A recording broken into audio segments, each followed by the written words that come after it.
Welcome to the Everything Is Earned podcast. I'm your host, Mike. I'm here with my two good friends, Corbin Hendricks and Blake Takala. And they went to high school with me, and funny story, we all went to Cloverleaf, which is where Kyle Juszczyk from the 49ers also went to school. So we had the pleasure of seeing him play high school football. Very cool. Corbin's our football expert here. Blake is our baseball expert here. And we're going to have a fun time. We're going to talk about a couple things and really kind of just have some fun discussions about Cleveland sports. So kind of first on the list here, we were talking about something that was said by Nick Chubb the other day. He said he would take Landry over OBJ in a fantasy situation. Corbin, what do you think about that? That's probably a decent take for fantasy. He said it was he'd like the consistency. He said constancy, I think, is actually what he said. But consistency over the game takeover ability of OBJ. So I think that's a good point. But I don't know. I guess I don't really know the top numbers for each guy during fantasy, so can't really say to that. But I guess the consistency is key in the league. Yeah, I mean, you want to get catches and touchdowns every week, and I know we're talking probably non-PPR here, so not points per reception. But I do like his point though. You know, knowing you're going to get 10 to 12 points every week is a little more comforting than hoping you're going to get a 200 yard 3 touchdown game from Odell. But it's hard to say really at this point because last year with Baker's season, we really didn't get a good idea of what he can do with Odell. Not only because Odell was hurt, but because Freddie had that awful offense that he was running. So that makes it pretty difficult. Blake, what do you think about who you take? I don't mind what Chubb said. I think he's right. I mean, he's on the team. He knows both these players. My opinion is I think this year they're going to target OBJ a lot more in the red zone. And those red zone points, they rack up in fantasy real quick, especially those touchdowns and all that. I mean, Jarvis is going to go out. He's going to get you 8, 9, 10 catches a game. He may get you a touchdown here and there, but I would still stick with OBJ in fantasy just because I think him and Baker are on a mission this year to just get stuff done quick. Hopefully. Yeah, I like that idea because if you remember Jarvis's time in Miami, he was a volume catch guy, gets a lot of catches on some of the underneath stuff, able to kind of sit in those pockets, whereas your number one wide receiver in Odell is going to be more of a red zone target, going to be a guy who's going to make those big plays to rip off big yardages and gets kind of those boom plays. So I like your idea on there, and I think you're definitely going to get more targets this year for Odell because he's so elusive with his route running and his ability to high point the ball. I think I'm pulling my Jarvis pick those because I remember every time we've ever played Miami when Jarvis was on Miami, he torched us. Every time. Yeah. He'd always get at least a touchdown and over 100 yards. And I was like, he would tear us up. I did not like facing Jarvis when he was on Miami. He's just a darn good route runner, and both of them hopefully here will be healthy and ready to go by the season. I know Jarvis just said today earlier that he was looking to be ready about August, and his rehab is going very well. And one of the things he did say was he elected to have the hip surgery because he didn't want to be one of the reasons the team wasn't successful. I think that's really big of him. I mean, to go in and have a surgery because you don't want to let your teammates down, that says a lot. I mean, I'm a competitive guy. Obviously, I'm not in the NFL, but I'm in this kind of. I feel the same way. I wouldn't want to let the guys down next to me, knowing that if I could have been out there, we could have helped the team win. All I know is that if you have one or both of them on your fantasy teams, you're not losing many games this year. Yeah, I mean the Browns' offense is stacked, and hopefully Baker's going to have a nice bounce back year with Kevin Stefanski's new system. I think it's going to make things easier on Baker overall, so you should see a spike in all the numbers across the boards for the Browns' offense, especially with the beefed-up offensive line. Yeah, and I like that Stefanski does a lot of play action, which we did not see at all last year, it seemed like. Yeah, that felt like a really big missing piece in last year's offense. I feel like whenever we ran the play action, we had some success with it, and when you have a big-time runner like Chubb, it's curious as to why you wouldn't run more play action. Right? Yeah, same way.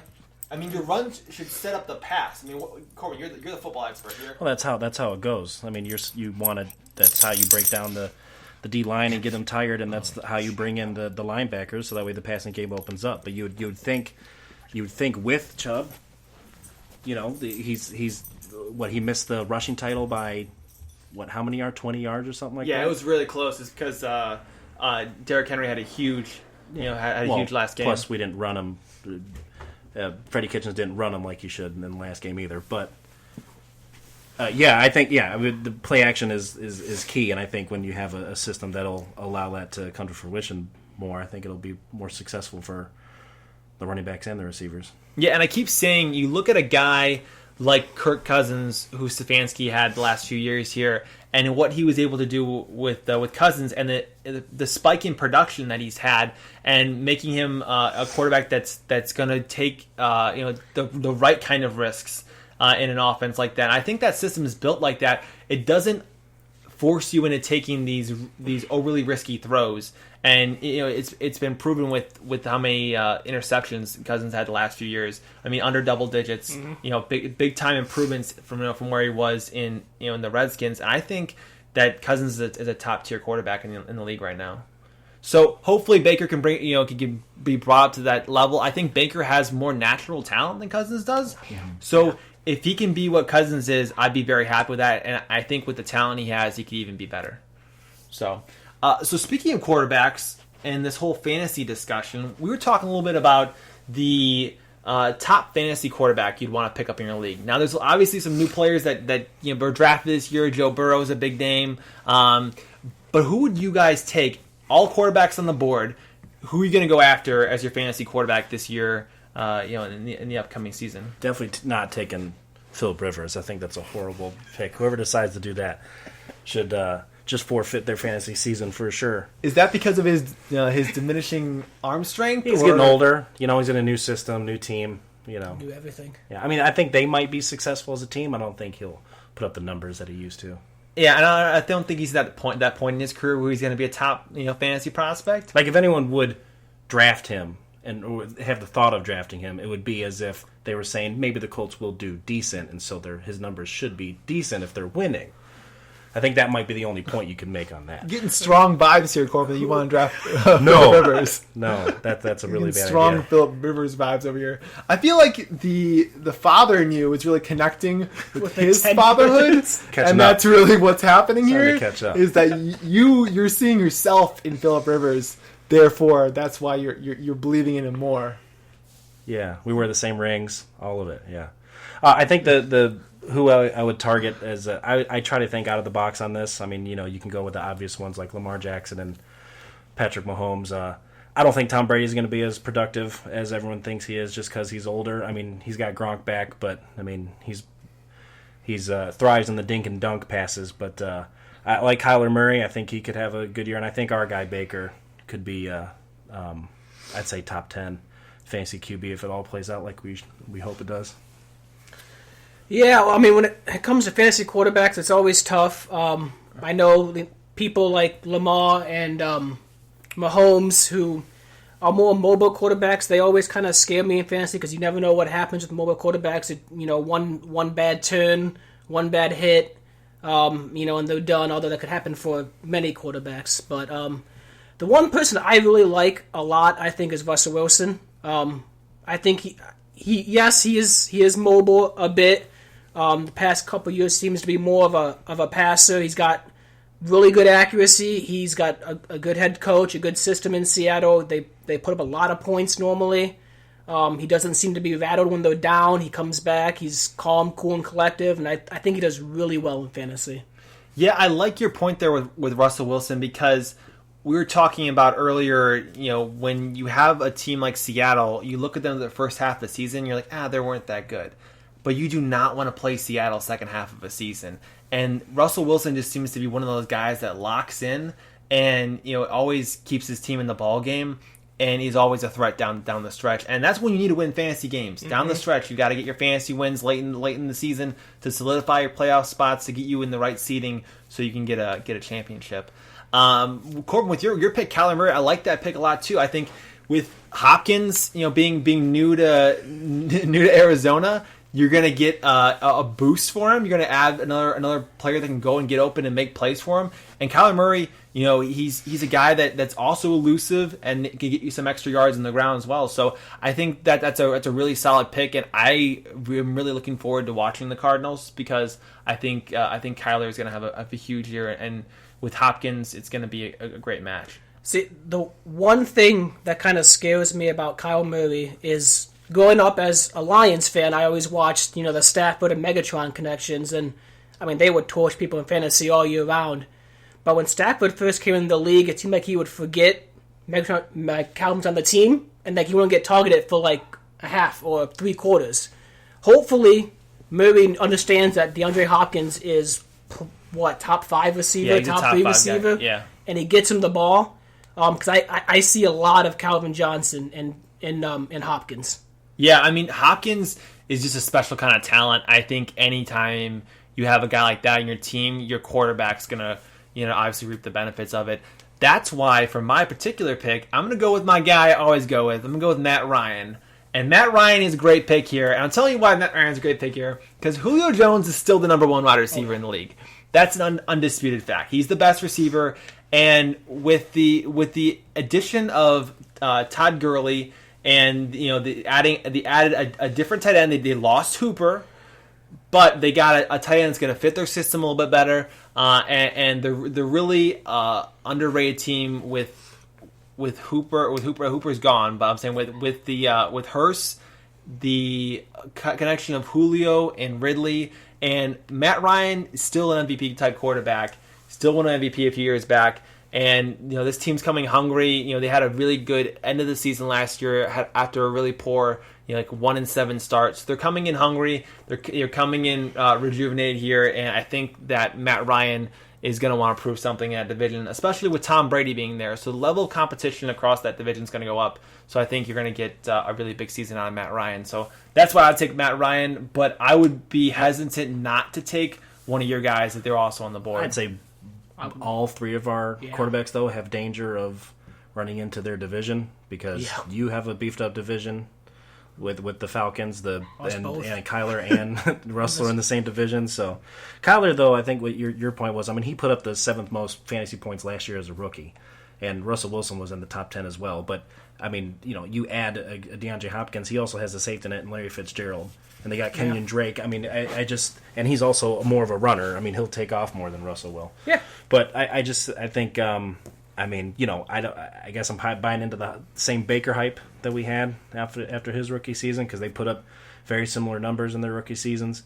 But so hopefully he has a little bit better second year than Baker did. To piggyback off you, I wouldn't sleep on Baker Mayfield either. Yeah. I know with being a Cleveland podcast, we're kind of homer to it, but when you add a top 3 running, well, not add, but you've always had a top 3 running back, and then there's no better duo than OBJ and Juice, is there? No better running back tandem, I don't think either. The other day from Good Morning Football, Kyle Brandt said that the Browns have the best, or Baker Mayfield has the best skill players around him. You've got probably the best. Yeah, you probably got the best. I don't know who else who has better skill players around him. You would say the Saints because they've got the Mike Thomas. They've got Kamara, and they've got Tyson Hill. Yeah. Tyson Hill. So they got 3 really good weapons there. Yeah, but if you talk about depth in each of those rooms, though, who's behind Kamara? I can't tell you. That's what I'm saying. It used to be Ingram. Now it's not. Yeah. Baker stole Austin Hooper, who's going to just be a security blanket all year. Baker stole him. Yep. Took him. Went down to Atlanta and took him. He flew down. It was like, Hooper, you're coming with me. I like the Baker idea. I really do. The only thing that's hesitant for me is because Chubb is so good that I think you're going to get some touchdowns that Baker would get. Yeah. But that offense is so good that I think you can't really go wrong with the Baker pick there. I think it's a really solid pick. Tell you what, though, if it's 1st and goal at the 1 and we pass it 3 straight times, I may throw a remote at my TV. Just saying. I don't think that'll happen. As much as I love OBJ and Juice, if the 1 yard line, you punch that ball in. I don't think that'll happen. I'll take the fantasy points than winning a game. Yeah, I almost came out with a brand new product last year. I was gonna have a net you could put up in front of your television, so you could chuck all the different objects at your television, and it would stop, so you wouldn't break it. It was called the Freddy net, and you just Freddy net. Yeah. Like those old kicking nets they have on the sidelines. Yeah, and not a lot to give. You got to really tighten it up. Or because tether on the remote. Yeah, or that too. just control your anger. You could do that. It's football. You can't. This is Ohio. It's impossible. You can't control this your is Cleveland. Everything's earned in Cleveland. we don't control anger. Our anger's earned in Cleveland. You know it. That's how we really do it. So, fantasy-wise, I don't know when these drafts are going to happen. I mean, normally right now we're looking at the books. We're kind of doing some research. We're getting geared up for when Madden's coming out. We're starting to look at what's going to happen with these different guys we're targeting based on the draft picks everyone came in. But I don't know when these drafts are actually going to happen. It's kind of crazy here. What would push it back? I mean, the NFL seems to be pretty much the only professional football league that's still on schedule. Yeah, so they are in schedule, but I think everyone's just be a little bit more hesitant to do their drafts. I always like to wait to draft until the last week of preseason. Yeah. I know some traditionals are like, early, knock it out, do it before preseason starts. But I just think that leaves an element of injury open. Be landing, injury, and I think it's more fun when it gets closer, really ramps up. So I like to do some mock drafts, get deep in the mocks. But it's a good time to start planning and seeing who's going to be available. Who do you think you'd like to add to that fantasy team?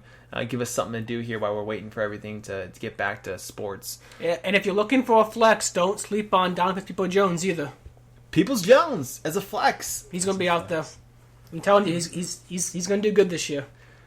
As a flex, is it because he's going to be in the return game, or as a flex because he's going to be used in different special packages? I think it's a little bit of both. I don't think he's going to be in the return game right away. I think it'll take a couple of games, and that they may try him out here and there. But he's got some talent. He's got some speed. He's got some height. I mean, you saw Baker did last year. All those touchdowns passes to people I've never heard of. Sometimes, I mean, if he's open, Baker will find them. Just so you know, Blake is a diehard Michigan fan. I am, yes. So, I mean, that's not to say Donovan Peoples-Jones doesn't have talent, but he also has to beat out Higgins and Ratley too. He does. To even.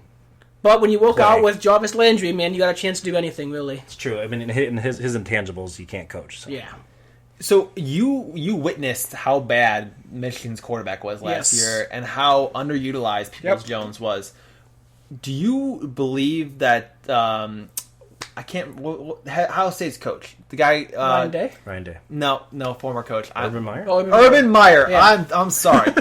A couple weeks back, Urban Meyer said that he thought Peoples-Jones would have been a top 10 pick had he gone to Ohio State. Do you agree with that? 100%. Yeah. You think he's that like that? Who would you give him as a comp? If you had a comp for Peoples-Jones in today's league, who do you think is a comparative receiver? Oh, I mean, yeah, I mean that's tough because he's got the height to him. He's 6'3", 6'4". I mean, right now he's kind of like a DK Metcalf maybe, but faster. He's faster than Metcalf. He's not as big. No, yeah, sorry, not as big. I mean, Metcalf's like a big house, dude. Cam Newton playing receiver. Yeah, he's a big guy. But no, I mean, Peoples-Jones. I mean, watching him at Michigan, they have like a middle schooler at quarterback. The dude just could not get a ball to him. He just couldn't. I mean, when you have a 6'4" guy, you can't overthrow him by 10 yards. Yeah, I saw some film on it, and it just wasn't very good. I know it was bad. We laughed at the expense of Michigan last year, but I'm happy to have Peoples-Jones here because I think we really did get quite a good value there in the sixth round, and and we were clamoring for him in the fourth round. We're like, why is he still on the board? And of course, we're not paid to do this job, so they waited long enough, and they were able to get him at a great value. And I think he's got a bigger chip on his shoulder. Mm-hmm. He wasn't utilized properly in college, and then he waited till sixth round to get drafted. A guy with his talent and his athletic ability, you've got to think that he's got a mountain-sized chip on his shoulder. You can't beat the room he's going into either to learn from two of the top best route runners in the league and I mean how to operate at the NFL level too. Yeah, it's not like a Terrell Pryor situation where he's coming in and he's just trying to learn their position all by himself and there's no one else in the room. You've got Jarvis and Odell who are not. I don't think they're stingy in terms of helping their teammates. they're not going to hold back secrets and knowledge. They're going to share that with them and help them be better so they can win as a team. So yeah, I mean, and you saw this draft. How many Ohio State players went in the first round? Like 4 or 5, like in the first top 10, it seemed like. So Urban Myers to come out and say he should have been a top 10 pick. I mean, as much as I hated the guy because he killed us, you got to listen to him. Yeah, I mean, and they've got so many defensive backs drafted, in the first few rounds. They're basically calling it DV University at this point. And they said they actually had a meeting with Peoples-Jones, and they thought they were going to get him, and they ended up going to Ohio State or to Michigan because his father went there, right? His father went there. So he ended up going with his lineage, and in hindsight, it worked out for the Browns. So so hopefully he'll have a great opportunity here. We'll be able to see what he can do. But I think he's going to be really, really good. Yeah, and just to jump points, I don't care what college you go to. If you play for the Browns or my Lions, I want you to win. I don't care if you go to Ohio State. I don't care if you go to Michigan State. If you're producing for the Browns or Lions, by all means, keep doing that. These people that argue that because he went to Michigan, I don't want him to do good, man, just shut up. That's stupid. Yeah, that's a dumb point. Yeah, that's a dumb take. I think that was more prominent back when what's his name? When Michigan actually won? No, not when Michigan won. who is the Peppers? When Peppers was here, I think there was a legitimate group of fans that were rooting against him, which is really sad to see. And I think it was more obvious. I think it's easier to root against a defensive player than it is an offensive player because defensive players their mess ups are more like projected. Yeah. We can't see mess ups as much on offense. It's like, okay, you drop the ball. They're more harming. Defensive mess ups are more harming. And you can easily point them out. Hey, who sacked Denver to win that game? It's true. That was Peppers. I mean, I would have liked to keep Peppers, but we obviously OBJ. I'm fine. Had to get OBJ, so I'm fine with it. But yeah, I think that group has died down quite a bit. I think so too. Because social media has gotten to be so big that players and people that are holding that point of going against the player are easily outed right away. Yeah. Plus ELE. Yeah. Yeah. I was rooting so hard for the Lions to trade up to get Chase Young because they needed a pass rusher so bad, and I was disappointed when they didn't trade up. Lions need a lot of things so bad. Yeah, they do. I was hoping that the Falcons would trade up to him. There was rumors for that too, and that didn't happen either. But here we are. We're all getting better. It's the NFL offseason. Things happen. All right, so last football topic here. The AFC North got much better this year. You got the Baltimore Ravens added J.K. Dobbins. You got the Cincinnati Bengals that got Joe Burrow. You got the Steelers who got some people. I've heard their draft was pretty good. I honestly, That's what I'm hearing. I saw their draft like day 1 and day 2, and then I forgot about it completely because I didn't want to keep reminding myself that they drafted Adams well. as a quarterback, so. They added a really good linebacker from LSU. Yeah. Anyways, if you had to pick a team you didn't want to go up against of the AFC North, we're gonna have to face them all anyways. But what team are you looking forward to playing the least? Baltimore, yeah, it's got to be Baltimore. See, you guys say Baltimore. I want to go the opposite way. I feel like the Steelers is the team that I want to play the least because the Steelers, even though they're not as good as they were years ago, and we're a better football team than them in terms of talent. Tomlin and that organization is so tightly run that you just know going into that game you're gonna have to play 4 quarters of football. And you don't have the opportunity to make mistakes. Yeah, but I feel like we're going to be able to do that with the Steelers. I think we can. I don't know. I'm not as scared. I mean, Big Ben coming back is a huge help for them, but I don't think he's going to be as. I mean, he wasn't mobile when he went down, or as mobile as he was when he went down. I don't think he's going to be much more mobile now, and I think we're going to be ready to play them just as much as they're going to be ready to play us. That's how I feel. And Baltimore is just Baltimore now that we. Yeah, have seen them. Sorry, go ahead. Oh, I'm not scared to play any of the teams in the AFC North. They're not a team that scares me. Like there's teams in the NFL that I'm scared to go up against, and I don't want to face them because I know how stacked they are. Like if we had to go against the Chiefs, that's a tough matchup, and I don't know how you stop them. You have to score more points than them, basically. I don't know how you go up against them. A team like the Seahawks, that team I know is going to be good. every day of the week. The Saints is another team I don't like going up against because I just know they're going to come in and give you drop 28 on you. Yeah, they're going to give you everything, Guaranteed, and they're going to do it with pretty much ease. And so the AFC North, I'm not scared of any teams. And some people say, oh, you should be scared of Baltimore, but I'm not really scared of Baltimore because we have the blueprint to beat them. We watched the Titans beat them, the Browns beat them last year. We have on film how to beat these guys. It's just a matter of execution. And I think you brought in guys that are solid tacklers, and you're gonna have Myles Garrett for the second game this time. So I think you're gonna be in a good spot, in terms of being able to stop them. I don't think it's necessarily scared. I just think that the Ravens, we have a less chance of success than we would against the Steelers, just because the Ravens seem to be a tier above the Steelers. The Ravens, after we beat them last year, they've added off 14 straight wins and stuff, and Harbaugh over there is a great coach. Lamar Jackson, who I think will still have a good year. I don't think he'll be as good as he was last year.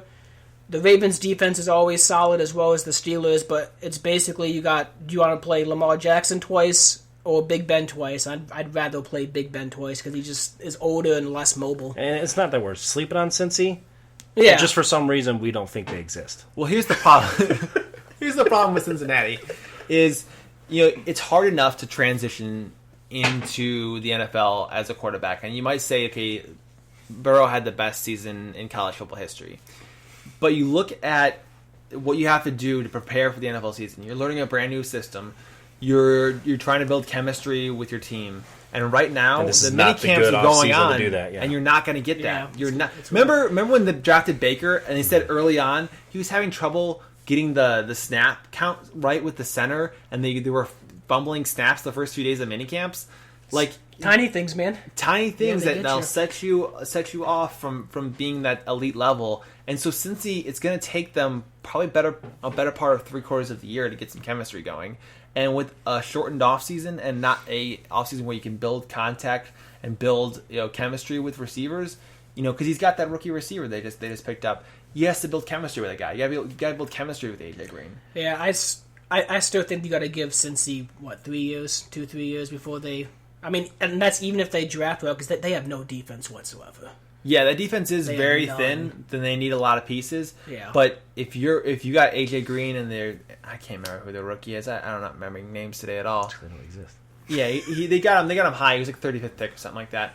And they're gonna be tough. They're gonna be tough. As long as you have AJ Green, you have a guy who can sling it like Burrow. They're gonna put up points at some. Sooner or later in the NFL, they're gonna put up points. And Mixon. Yeah, and Mixon, he's shifty. A decent running game. Yeah, he's shifty. So I'm not worried about the Bengals this year. The only reason I say the Steelers versus Baltimore is I feel like the Steelers are more trappy. Like they're more of a game you'd walk into thinking you're going to win, especially that first game, and get smacked. Yeah, or lose a close one because you came in overconfident. We playing the last game of the season this year now too. Oh, do we? It could have big ramifications. Yeah, could have big ramifications, game, which I'm excited for. So. I'm with it. I like it. I like it quite a bit. Last thing we got to talk about on today's podcast is baseball. So, baseball, they're proposing an 82-game season, and I love this idea because I think it's going to add more meaning to games, and it's going to give fans an opportunity to learn more players, to delve deeper into the game of baseball, and not feel like they can skip 3 games and be okay. I feel like it's gonna make it so you're gonna be more. It's gonna be more conversational because if you miss a couple games, you fall out of the standings and your season could be over. And it's gonna be that tight of a race. I think from beginning to end. And the Indians, as we know, a couple years ago, they ripped off that 22-game win streak. They got hot right about what would be playoff season. Mm-hmm. About 80 or so games in. So that works out for the Indians. I think, but. Ultimately, you don't know what's going to happen because a lot of teams could start off slow. They're going to have that spring training 2.0. They're hoping to start up here in mid-June, starting the season early July is the current proposal. But what do you guys think about a possible 82-game season? I don't mind it. It seems like the major concern with baseball is that the season's always too long. and 162 games is really long, and it's not exactly the most fast-paced game out there like football or basketball. It's only 80 more. It's only 80 games more than what they're saying to do now. So I don't mind the length of the schedule. Like I said, I hope they get all of this worked out between the owners and players, and they actually get to play 82 games. It doesn't leak into like 60 or so games, because that gets really tough. Especially the team like the Indians, you always start off slow now, and it sounds weird saying, but 82 games, almost every single series is like a must-win series. Other than football, when you only play 16 games, every game's almost a must-win. In baseball, you can lose. You can have like a 4 or 5 game losing streak and be okay. 82 games, though, 4 or 5 games seems a lot more than 162 when you add it all together. They would only be must-win series if you want to go to the playoffs. Well, everyone wants to go to the playoffs. Well, I know. I'm just saying.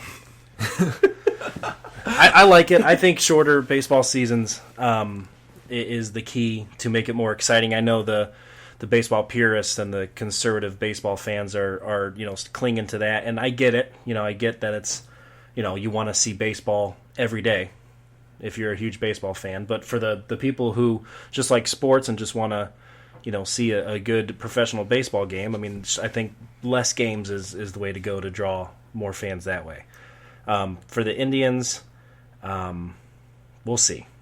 I mean, we'll see how it pans out. I don't know if we are already in too much turmoil even before this. But. Yeah.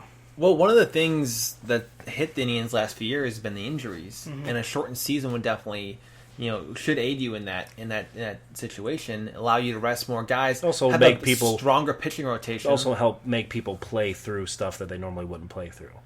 That too. I mean, more minor injuries, or not get busted for PEDs. There's that. That's true. That's true. I mean, the Kluber trade does look really bad right now. That looks rough. Yeah, it does. I mean, you didn't know this was coming, but it does look really, really bad. But I like the idea of a shortened baseball season just because for a casual fan or someone who's not a baseball diehard, it's going to give you the opportunity to really find a love for the game and be able to have more conversations around baseball. I think we're all kind of dying for some sports, and when baseball comes back, it's going to be what everyone's going to be watching, and it's going to force people to become deeper fans, and it's gonna make the game more loved across the board. I haven't seen it. Are they proposing letting fans come in, or is it going to be based on the city, or not what? right now? Not right now. I think as everything goes on, they're going to start gradually getting plans together where people can get in the stands. I just want it to be with a point where we can watch games. One of the main reasons I like baseball is to go to a baseball game. Yeah, no, you and a bunch of other people. I'd rather go to a game than watch it on TV. Yeah. I agree. Other way, I agree. I'm okay with watching basketball and football at home, but not baseball, I got to be at the game to really, really get into it. Yep. Yeah. I do like going down to the ballpark, especially Progressive Field, really nice field, very nice park, best park in the MLB. I'll stand by that to the day I die. Biggest sports screen, most beautiful ballpark. It's just Scoreboard. It's nice. Everything seems to be right there. It's symmetrical. It's a beautiful location. I love it. Damn good. I really care about the symmetry of everything when it comes down. When I read I don't want a 1,000-foot green wall in my left field, or ivy growing like I can't guard in my damn field, or the longest outfield, or a hill in center field 450 miles away. Stupid cheating Astros. It's a good point, Blake. It's a good point. I do. Now that you make those points about symmetry, I never considered symmetry to be the green monster is the stupidest thing in baseball. Can we agree on that? That's ridiculous. I mean, I understand it kind of levels it out for both teams in left field, but I hate it so much. It makes no sense to me. But isn't the right field like a really short? Oh yeah, it's like up to my knees. It's bad. Isn't like the right field like a home run deck basically? Because Austin Jackson flipped over it last year. Made that sweet catch too. I don't know. I think the Progressive Field is really fantastic. I do love the corner alley that they got going on there. I like the different standing areas. I think it makes it easy to navigate the park. I think you can bounce around pretty quickly. I never really have a hard time getting something quickly. I'm never waiting in a really long line. It's usually pretty boom boom boom. And we're back to the game. They do a good job down there. I think the fireworks shows are awesome. It's a fun time down at the Indians ballpark, and hopefully we can get back to baseball. But I'm really looking forward to kind of diving deeper into baseball when it comes back, because I've always kind of wanted to have a deeper knowledge of the game. And I think it being, going to be the only sport on, really, unless basketball comes back here, it'll, give everyone a chance to lock in a little bit more and really have an appreciation for it. You mean more knowledgeable of baseball as in like the situational aspect of the game, or just in the general? players? Or there's a lot of like deep strategy and deep statistics in baseball that like you just can't get into. I still don't understand ERA unless you really get into. Unless you really like dive in. Hey, we have the best guy in Francona for that. So what, man? I know people give him crap for bunting or bringing in this pitcher. The man knows what he's doing. I mean, look what he did with last year's team. The Indians had no business being in the playoff run late in season, and they were able to pull something out and get close to it. They didn't end up pulling off a playoff run, but they were in it for the thick of it. Who would have thought the Twins would have hit a freaking billion home runs last year? Juice baseballs, man. The backed up catcher hit 28, 30 home runs. I mean, seriously, that's ridiculous. I mean, they're teaching more power hitting than pure hitting now. Yeah, it's more about power, isn't it? Yeah, it's more. Hey, if you can bat 250 and hit 30 home runs, you'll make $1 billion playing baseball. It's no more of this 310 home runs and 60 stolen bases. Like Bryce Harper. Yeah, man, you can hit the ball a mile. I don't care how much you strike out, man. Just get me those home runs. Do you know who I really would have liked to have last year that we didn't have last year? Brantley, yeah. I would have loved to have. Brantley would have been so helpful at so many points during last season, and especially when you were going through some of that rough patch Brantley, stuff. I know you're not a part of the Astros, so I still like you. Because we know Brantley's an avid listener of the podcast.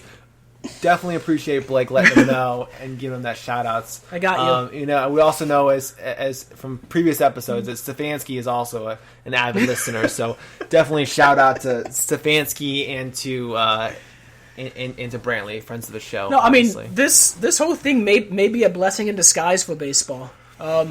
You shorten the season, you just market the crap out of baseball. I mean, it's what else you have going on right now? People are stuck inside. Why not just go balls to the walls marketing it? Just do it. I mean, you're going to lose money, and they know they're going to lose money. Yeah. So why not go all in on it? I keep making the point that it's losing the younger generation because of the marketing of the stars, and we know that's kind of an obvious point. But if you asked any kind of 10-year-old, 12-year-old, 15-year-old kid, hey, who are 5 NBA stars? Boom, no problem. Who are 5 NFL stars? Boom, no problem. Who are 5 baseball stars? No idea. So I think if you can figure out how to get younger fans excited, I think if you really ramp up your social media, you really work on highlighting the great moments of baseball, then you're gonna get fans that weren't there before. Yeah, dude, advertise those bat flips, man.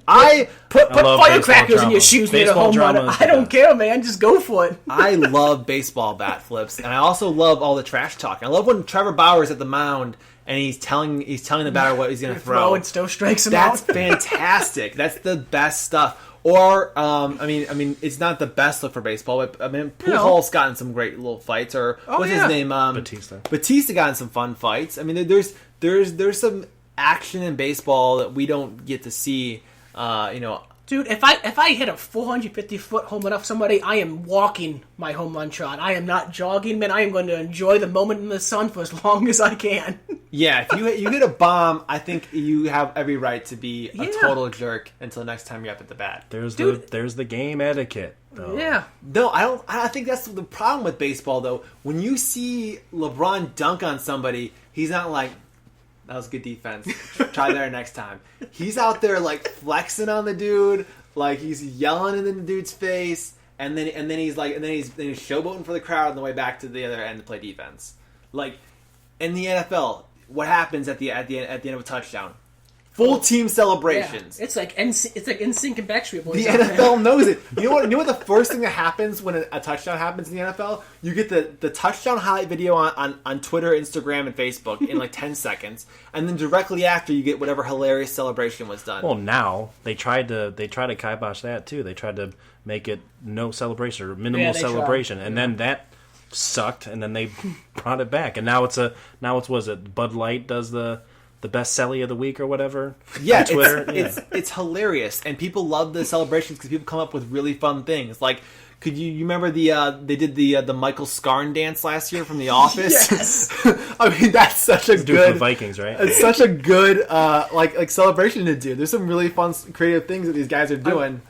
And why not make your sport better and let people have fun? They're watching it for fun, so let them have fun with it.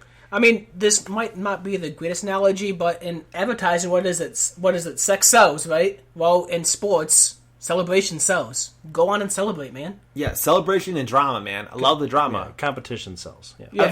Everyone was locked into the Michael Jordan documentary, The Last Dance.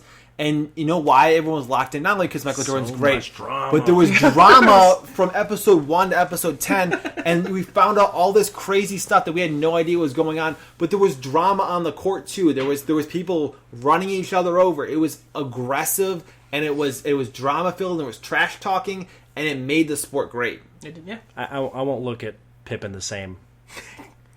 What did Pippen do? When he sat out because the game-winning shot didn't get called for him. Yeah. Come on. I get that. I mean, but he still doesn't win Jordan doesn't win those championships without Pippen, though. No. I'm not saying he wasn't Dude, one Dennis of the greatest Rodman players ever. I'm missed just a saying. practice because he was in WWE. Dude, it's Well, he awesome. also took a 48-hour hiatus. Or whatever. He need to go to Vegas to clear his head. I just really like the Dennis Rodman leg kick rebounds. That's probably my favorite. The Jackie Chan rebounds. It's almost like when you had Damon Jones, dribbling the ball up, kicking his leg out. Old DJ. I love the Damon Jones leg kicks. Those are my favorite.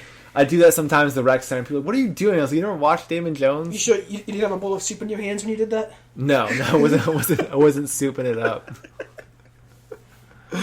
But ultimately, I think baseball needs to be more exciting. It needs to bring some of that personality that we're missing from it right now. To draw in new fans. I mean, you can leave baseball as it is if you keep bringing up the same people who like baseball now. You don't change the game by letting someone bat flip.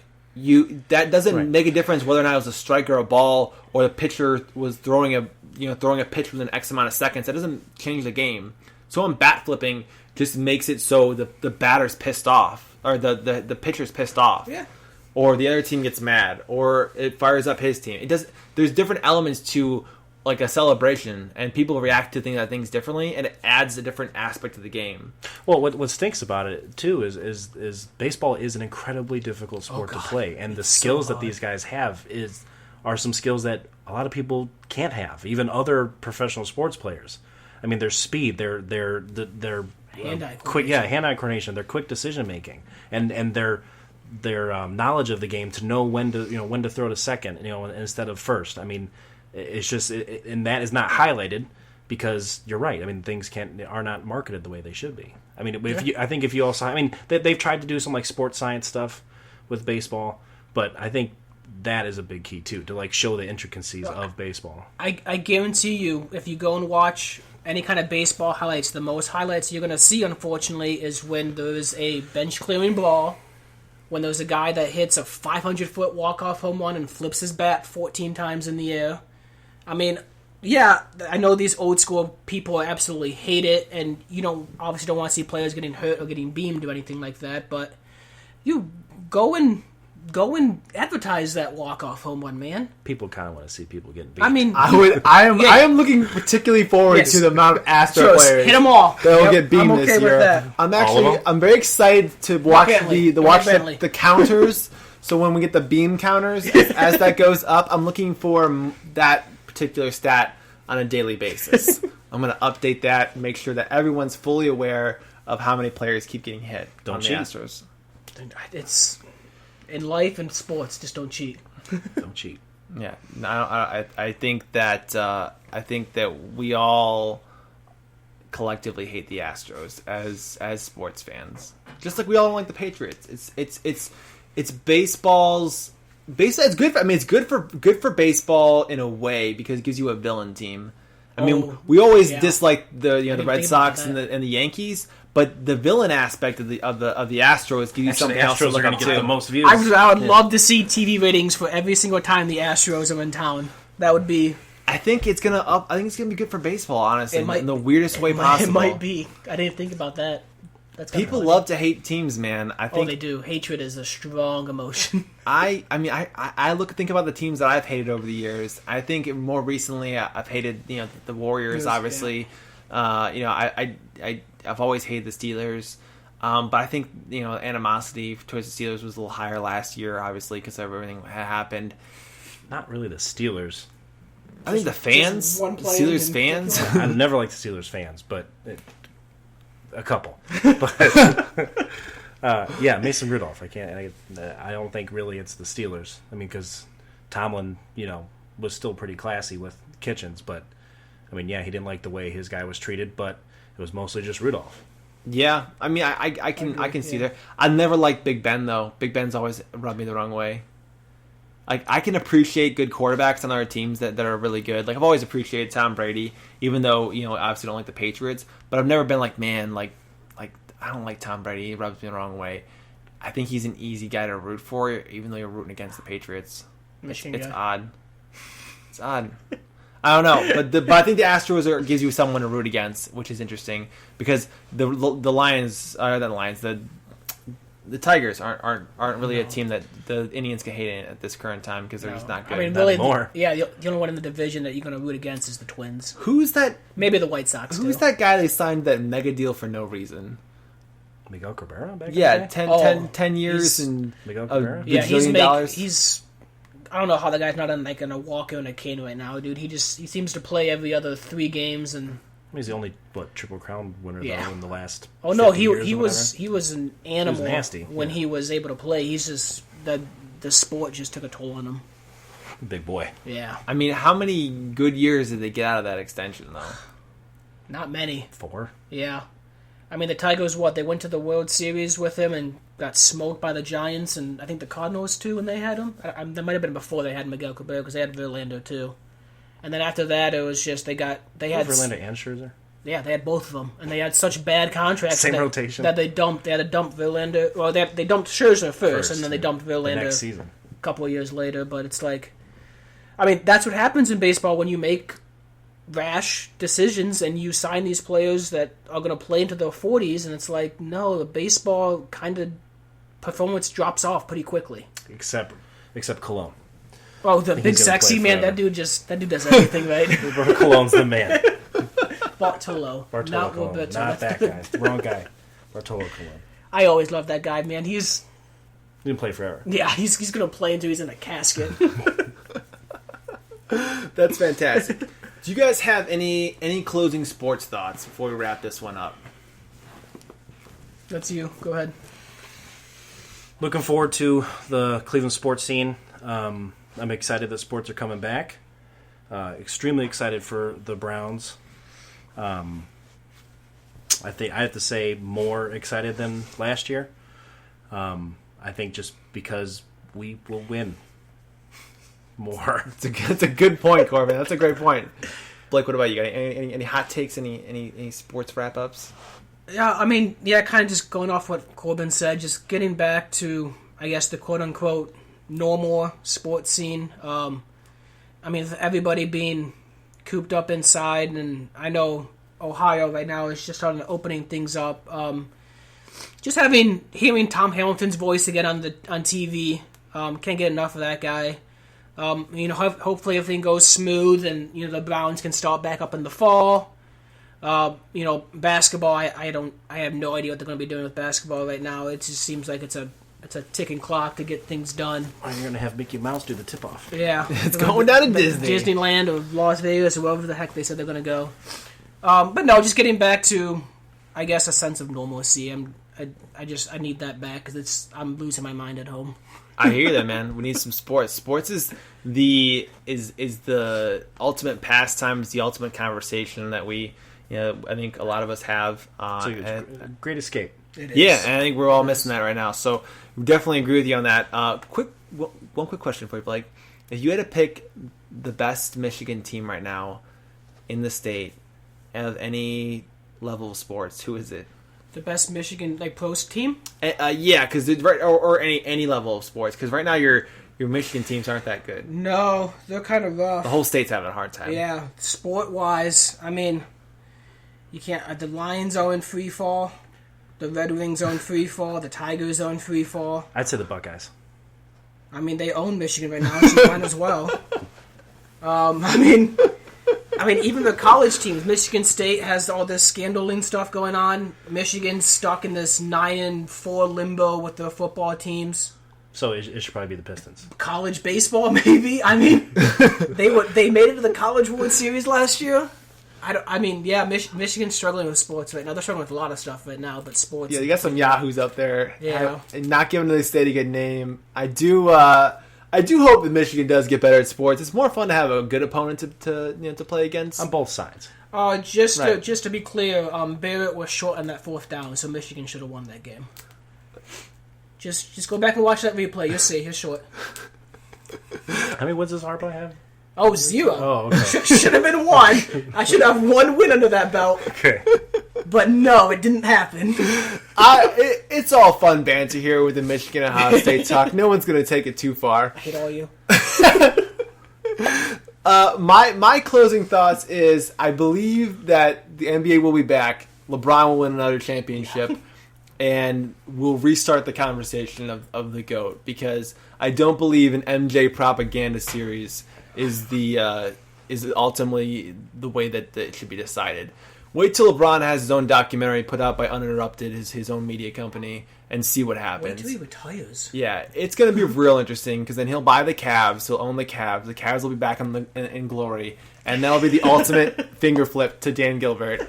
Because he'll write him a big-ass check. Jackie Moon. He'll write him a big-ass check. And the problem with that is Dan Gilbert is such a greedy guy, and he'll be happy to take the money, and LeBron will show him how to actually run a franchise. That's my closing hot take. I'm Mike. We got Corbin over here and Blake. This was fun. And that was nice. Yeah, it was a good time. And we're Everything Cleveland. Thanks so much, and we'll talk to you all real soon. As always, in Cleveland, everything is earned. Stay classy, San Diego.